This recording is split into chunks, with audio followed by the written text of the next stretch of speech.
हातकणंगले तालुक्यातील इंगळी इथं जुलै महिन्यात आलेल्या पुरामुळं अनेक घरं बाधित झाली होती.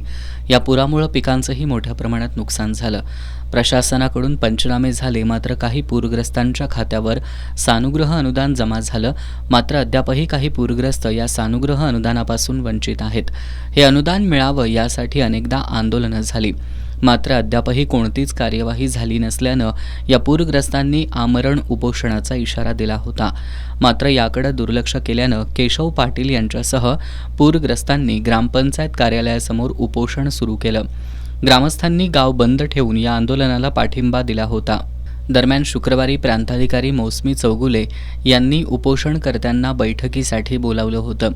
यावेळी झालेल्या चर्चेत नवीन समिती नेमून पुराचे केलेले व्हिडिओ पाहून फेर सर्वे करण्याच्या सूचना दिल्या.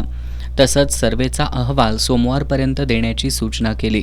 याबाबतचं लेखी पत्र उपोषणकर्त्यांना दिल्यानंतर उपोषण मागं घेण्यात आलं. यावेळी इंगळीचे तलाठी सत्तर गवंडी यांची खातेनिहाय चौकशी करून निलंबित करण्याची मागणी पत्राद्वारे प्रांताधिकारी चौगुले यांच्याकडे करण्यात आली.